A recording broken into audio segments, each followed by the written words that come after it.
Good afternoon. So this is going to be the final for your watercolor hearts. And the final is on a very large sheet of watercolor paper that measures 9 inches wide and 12 inches tall. Previously, you did a color study, and the color study was only 1/4 the size of your final. And so the color study was not worth as many points, but the color study sure gave you an opportunity to experiment with color, to experiment with combinations of drawing tools, to experiment with salt washes using kosher salt, and also to kind of explore your own path in regard to color. Now, you realize that color blends can be fascinating, not always predictable, but fascinating. So I will encourage you to always experiment a little bit with blends of color. So this is my color study. I'm going to put it out of the way. Remember, you can, on either your color study or your final or both, use Sharpie marker as I did in both cases here. Colored pencil, you can see me exploring some color blends with colored pencils here. And then now I'm going to watercolor on top. So don't forget what your options are. My kosher salt is here because you have to use it rather quickly as soon as you're done painting a certain area. I'm going to go ahead and take the top off of that. I have some colored pencils handy. I have some Sharpie markers handy here at the top. And of course, being right-handed, I have my water to my right and I have my brush to my right and my towel. Remember that when you dip into the water and pull the brush out against the lip of the container, it should automatically point. If it does not automatically point, if all the bristles don't form a point, do not use that brush. Okay, here's the reason. A point gives you this kind of control. That's the control you would expect out of a marker or a pencil, the same amount of control out of this paintbrush, so you make sure there's a point. So what I'm going to do is reach over here and grab some markers. And remember to please be generous with the amount of marker you use. I have some pencil already down. The marker goes on top of the pencil to begins to blend with it. I am being super generous with this red color. And because I'm right-handed, I'm flipping the paper so I can come in from my right side. I can see very precisely where I'm laying the color down from my right, entering from my right against that dark edge there. Then I take and I snap the cap. Now this might be a good candidate for salt. I control the amount of water coming out of the brush by removing excess if I need it here on the lip or here on the towel. This is a fairly big area that I'm planning on painting, so I think I can afford to have quite a bit of water in the brush. You can see that I move gently. I don't press too hard against the surface of the paper. I want the brush to retain or keep that nice point. Here I am on this side, dissolving the red, bringing it right up to the outside edge of that.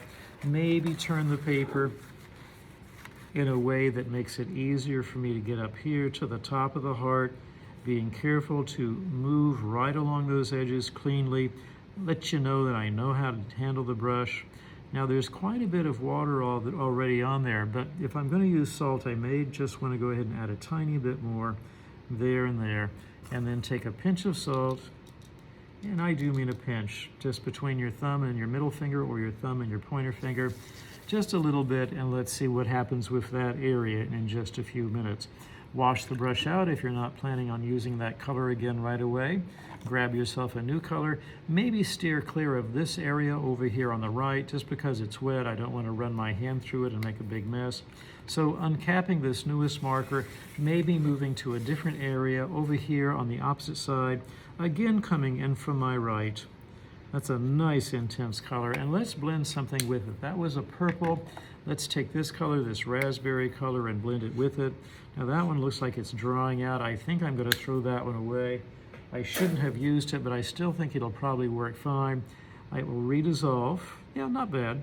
And I can mix that redissolved, very bright raspberry color with my purple.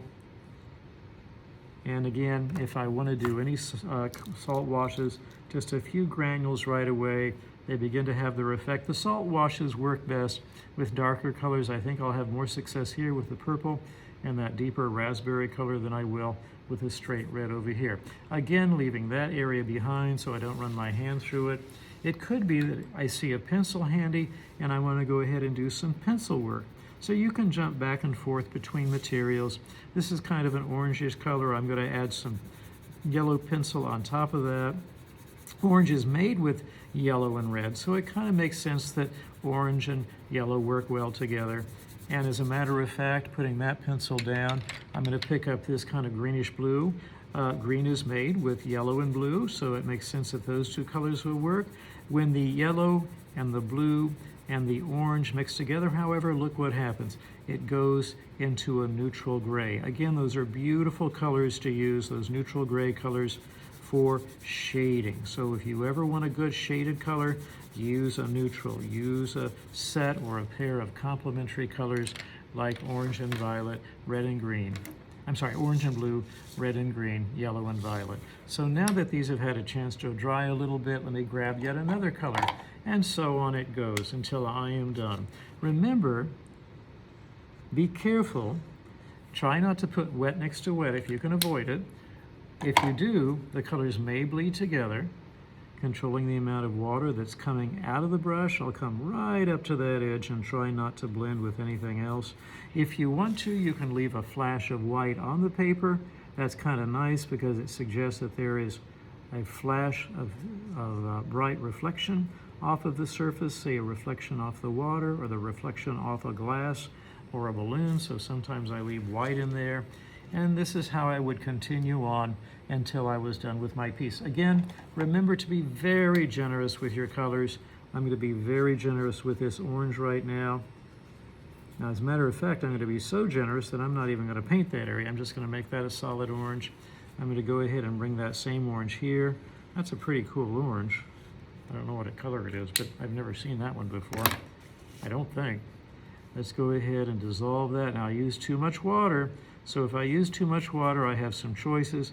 I can move it around, spread it out, or I can remove the excess water from the brush and then just use the brush or the water that's on the surface, remove more of it if need be. You can see that I used too much water.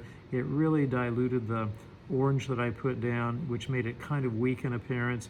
Nothing bad about that, it's just that you need to be paying attention to the amount of water you use. If you ever have a puddle and you want to clean it up, too much water, here's what you do. Wash your brush, dry your brush thoroughly on the paper towel. Always pull your brush gently, never push it. Always maintain a point. Lay the dry brush against the area where you need to pick up the color, and that will do a nice job picking up the extra color and the extra water if you need it. So I'll continue on with this until it's done, and I will have the finished product available for you to see in the classroom. In the meantime, now you try.